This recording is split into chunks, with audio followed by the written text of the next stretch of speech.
Good afternoon, Stuart Williamson here, market wrap number 162. So this week, don't buy UK residential houses in 2023 or UK residential comeback story of 2023. What is it? Okay, Stuart Williamson here. As you probably guessed, here at APW we're strong supporters of the UK residential market, always looking for new ways to help our clients make gains in that market, and that's what today is all about. What type of property to buy in the current environment. Don't buy houses, listen to the story for flats. Please do like, share, comment and share the love if you can. After being shunned during the pandemic in favour of houses, flats are fast becoming back into fashion thanks to the cost of living crisis. Among those buyers trying to scramble onto the property ladder this year, 20% have been seeking two-bedroom flats, up from 17% in 2021 and 2022. According to property portal Zoopla, meanwhile, the share of first-time buyers inquiring about three-bedroom houses has dropped to 40%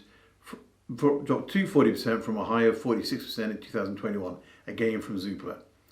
Demand for two-bedroom houses has also fallen, while it's increased for one-bed flats. Separate data from the portal Rightmove reveals that the number of sales agreed for flats in March was 10% above the level seen in March 2019. Apartments make up around 1 in 5 homes in the UK, but flat prices have dramatically lagged behind growth seen for houses, especially since the pandemic began. Across the country, houses are now valued at just over twice the price of flats.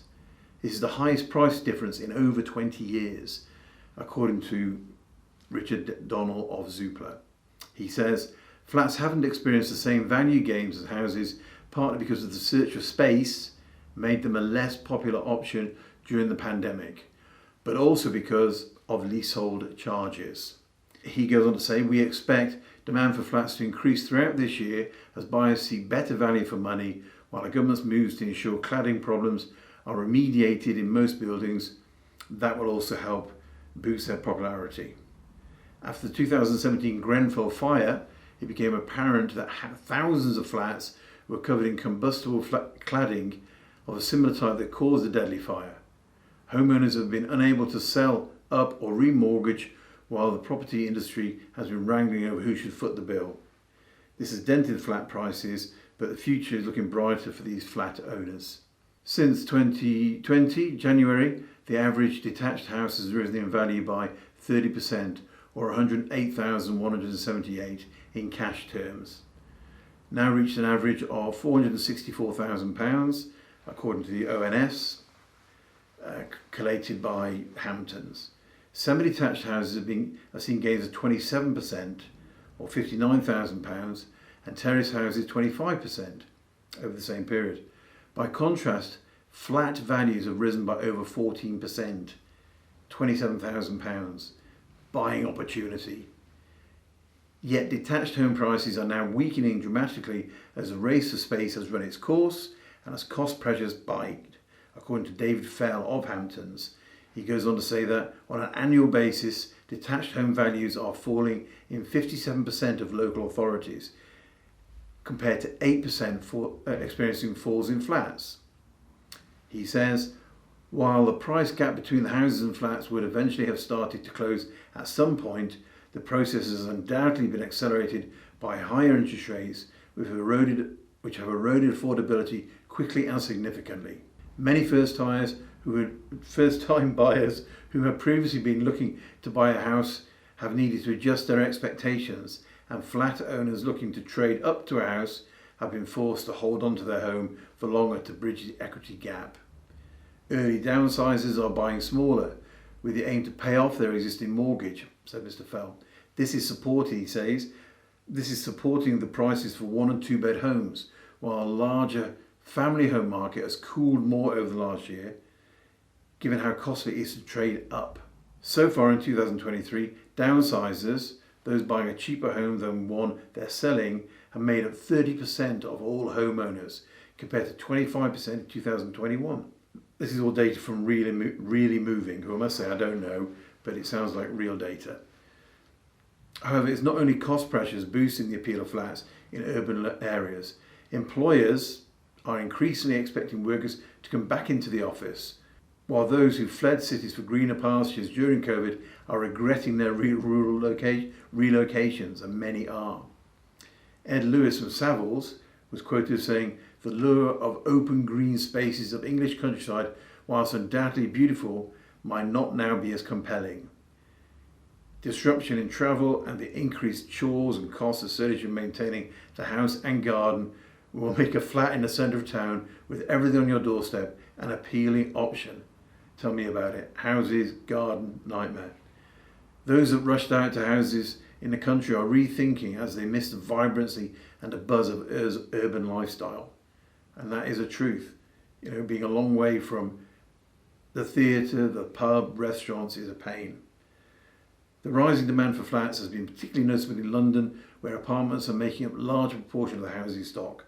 In April, 70% of all London homes sold were apartments, which is back to the levels seen before COVID and up from the low of 57% in July 2021, which was at the height of the race for space and as buyers sought to cash in on the tail end of the stamp duty holiday.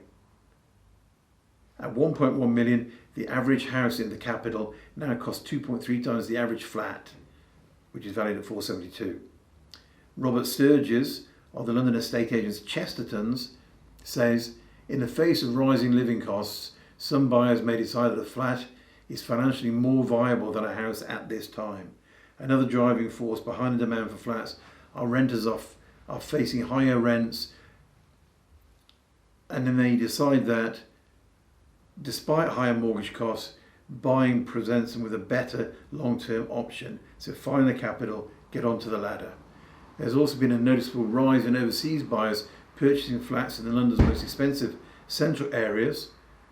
Apartments in central locations are 18% below their peak levels of 2015, according to Knight Frank. These discounts, plus the end of travel restrictions, have prompted them to pounce.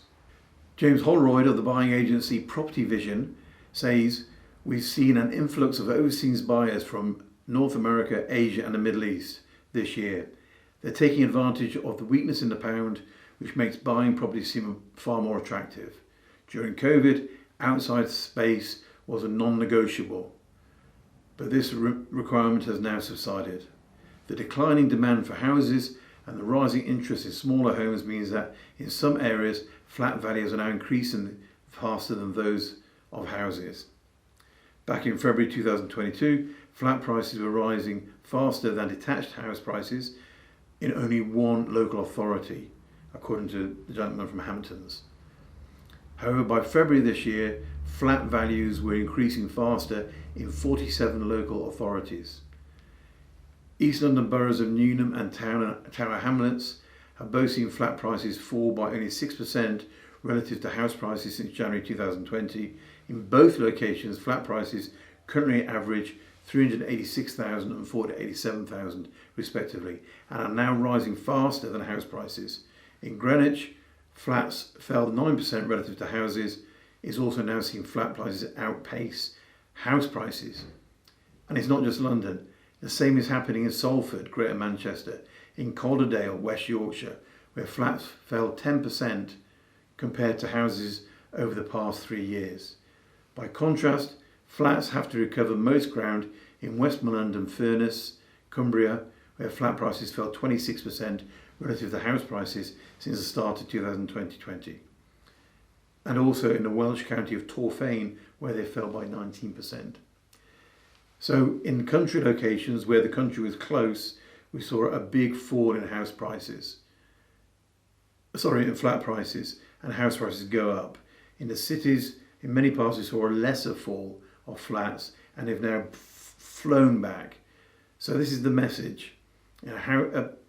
Flat prices are doing far better at the moment for a reason, because people do need to be in the city, they do need to be near their work.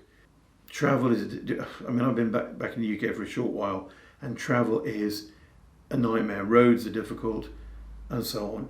You can't depend on the buses, you can't depend on the trains, so getting to and from places is difficult. Living in town is easy. So we're seeing a resurgence of flats, but again, it's about where they are. It's about ties. transport, infrastructure, employment.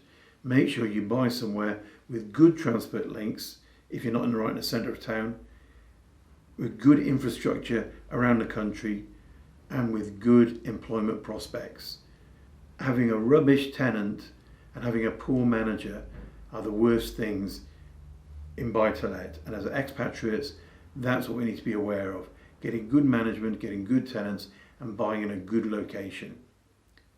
The house versus flat thing could well be wiped out by that. So be careful and look at where you're buying. But flats at the moment, flavour of the month. That's it for Market Wrap 162, Stuart Williamson. Thank you very much for listening. Please do comment, like, send it to your friends, tell everyone how great it is. Cheerio, bye-bye.